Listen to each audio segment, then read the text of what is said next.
20. Well, James Ham, Kyle Madsen, and Jesse Tapia filling in for James Ham, who is on assignment down in Cabo, but nice enough to hop in today after the Kings selected Devin Carter, number 13 overall. James, I'm not even going to ask you how vacation's going because you were on yesterday. We know it's going well. You look great. You look refreshed. Your thoughts on the Devin Carter selection by the Kings? Yeah, Kyle, I feel like we spent an entire segment or two on Devin Carter like 2 weeks ago, talking about him as a potential prospect, because he, like very few players in this draft, sort of checked the boxes, right? We know that Monty and Wes like players that are mature. They are not in the sort of speculation business. They are in the productivity business. They like to know what players are capable of, what they have done in the past. And there were only like 3 or 4 players that could possibly be around the Kings range that sort of fit that bill. And he's one of them. He's a great defender. A guy who probably can step in on day one. Although there are some major concerns, like from what I've heard, about his shoulder and where that's going to go. So we're going to have to wait and see once the Kings medical staff gets their hands on him. What I've heard that he has a shoulder issue. Yeah, Monty McNair was asked about it last night. But like just sources around the league were slightly more concerned about the shoulder issue than clearly the Kings were. Which again, you're drafting a 22-year-old. You're hoping that he can play sooner rather than later. But overall, like, look, I think you guys know we watch this draft. There's something about this particular draft where I know I lose you guys with movie references, but the movie The Golden Child with Eddie Murphy, there's this scene where he's got to take a glass of water across a bunch of like little posts that are floating in the air, and most of them fall like to a bottomless pit. That's what this draft felt like. It felt like there were so many steps all around you that if you stepped in the wrong little post, you just like the low floor, high ceiling player was all over this draft. And this is a high floor, decently high ceiling player that I think was one of the safest bets in the draft. And I'm surprised he was there at number 13. Me too. They're a solid player, but now there's a bunch of guards on the Kings. So, like, what do they do next about that? Yeah, I mean, that's where the true work begins. We saw this happen a couple of years ago where the Kings walked into the season with like 5 centers. And it's like, what exactly are you doing? Like, I don't understand. Like, you cannot do this. This does not work. Only one of them plays at a time. And that proved to be a problem, like throughout the entire season.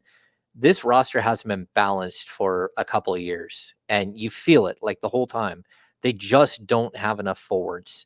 And even the forwards they do have, they are not the right mix of forwards to go with the guards and the centers that they have. So I'm intrigued to see what happens next. Monty and Wes, they got a lot to do. They got a lot of work to do on this roster. I think, maybe the disappointment that everyone is feeling because, number one, the Kings didn't trade the pick for Kyle Kuzma or Cam Johnson. We can discuss those guys here in a minute, but that's I think the first shock. The second shock was that it was a guard and not Dalton Connect, which I think a lot of people were super excited about. But I think Monty said something in his press conference last night that made so much sense. Like, the playoffs was nothing but guys like this. Yep. Like, you look at the reason why the Boston Celtics win the NBA championship is because they had guys like Derek White. They had guys like Drew Holiday. They had guys like Jaylen Brown. Like, these guys that just they play defense at such a high level. They're long. They're athletic. They know what they're doing. They play within their roles. And the Kings don't have enough of those guys. Look how much Keon Ellis made an impact on this roster late in the season. And we're talking about a two-way guy who just happens to be one of these types of guys. And I'm intrigued to see how they blend all these guys together. And also, what's the finished product? What is at the end of the day, when we get to, July 15th or July 20th, what does the roster in its entirety look like? Yes. Yeah, that's what we've been talking about a lot today. And this is James Ham, of course, typically the co-host on the show, out on assignment in Cabo, nice enough to join us from vacation. Man, I just, that's it. I really like Devin Carter on the Kings. And I think if you put him in the right spots this year, he will make winning plays for you. I compared it earlier a little bit to and not apples to apples for a few very obvious reasons, but I think he can have the type of impact. Like if you go watch the 2022 Warriors and you watch Gary Payton II, where he's catching lobs and he's getting offensive rebounds and he's knocking down a big three and he's playing great defense and just coming up with hustle plays that they didn't have a player making those type of plays. So I think he can be a contributor to a winning team now, which is, again, number one concern was just improve the roster. And I think they did that. But now, how many times last year did we talk about all this comes back to needing size, athleticism on the wings? And that to me is where the Devin Carter conversation is one thing, and that's great. Okay, put him on the list. He's in the guard rotation now, but that can't be it. Like there has to be more to this offseason if you're going to feel really, really good about the direction the Kings are going into next season. Oh, no, I agree 100%. I completely agree. I would say, like, when I'm looking at Carter as a player, like, there are all kinds of comparisons we can make that are out there, but, like, I think people should understand, like, he's not a small guard. Like, with shoes, he's gonna be almost 6'4", and, he's 6'2" and a quarter, and, like, the wingspan is huge. I mean, he's a plus 7.5-inch wingspan from height to wingspan. So those things, like I went back and looked and, while he's not as heavy as Marcus Smart, he's actually taller and has the same wingspan as Marcus Smart. And so these are players like the Josh Hart comparison. Josh Hart is like an inch taller than him and is a dominating rebounder at the NBA level. I think the rebounding numbers are incredible, and that can really help the team. Especially, this team's already a really good defensive rebounding team, but they need somebody who will go and get boards no matter what it is. And then, like, look, this is where the team has to make the moves. This is what you get paid for. The number 13 pick in the NBA draft was a huge trade chip for the Kings, but it's gone now. That pick, once a player's name is attached to it, the value of it changes completely. And so now it's like, okay, how do you build this thing out? And it's going to be complicated. It's going to be super complicated. Yeah, I guess that's my next question. Like, what are their assets looking like? Because they did just use the 13th pick. Like, can you how far in the future can you trade first round picks? Is it Kevin Huerter their top guy now? Is Kevin Huerter their top guy now, or? Yeah, I would say. Like, I think that that Kevin Huerter, number one, is going to be an asset that you look at that makes perfect sense to trade. Although there is a possibility that Kevin Huerter can play the small forward position. And I mean, at 6'7", I'd even say that Kevin Huerter, like lateral quickness and stuff, is probably better at the small forward position that he is trying to defend ones and twos. But also his shooting. But I'll get back to the fact that I don't think you can walk into the season with both Harrison Barnes and Kevin Huerter standing there on the roster still, and everybody scratching their head saying what's going to happen. I'd also, like, to be completely honest, I put Davion Mitchell in that same exact category. Like, where does Davion Mitchell fit when you just went out and drafted a guard that kind of plays like him, but is a much longer version, a much better offensive version, and just a bigger version, and younger, under contract for longer. And so I would look at Davion Mitchell as a guy who has a very good chance of not being in Sacramento if they find the right deal. But at the same time, like, this is why Monty and West make the big bucks. They've got their 2027, 28, 29, 30, and 31 picks that they can trade. They can't trade consecutive years. And if they trade the 27, it has to have a little asterisk that it could relay in 28, not 27.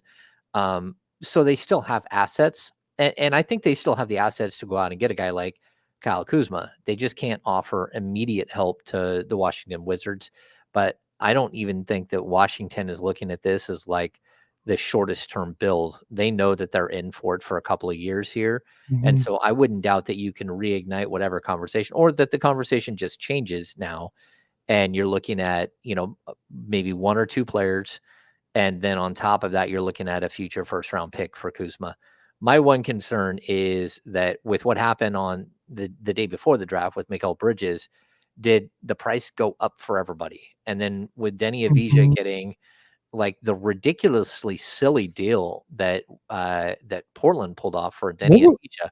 What is Portland? I'm sorry. What is Washington doing with that?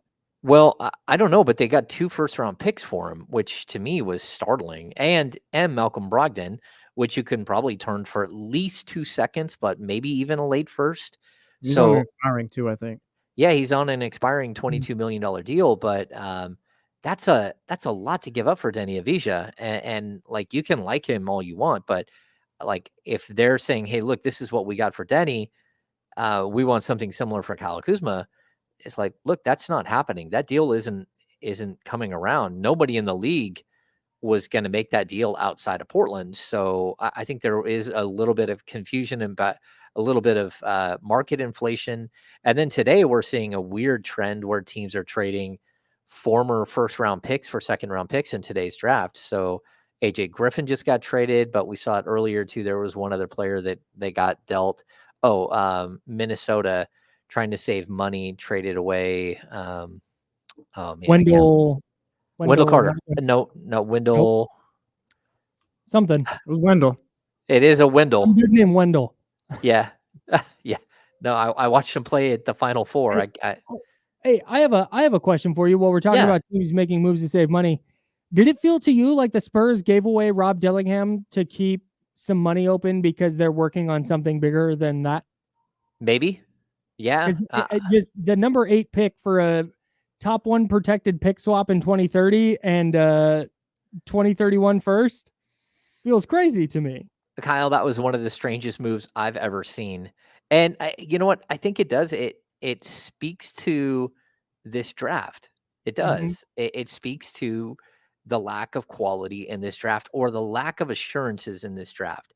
There's so many pitfalls. We talked about the G League kid that Ron Holland yesterday, right?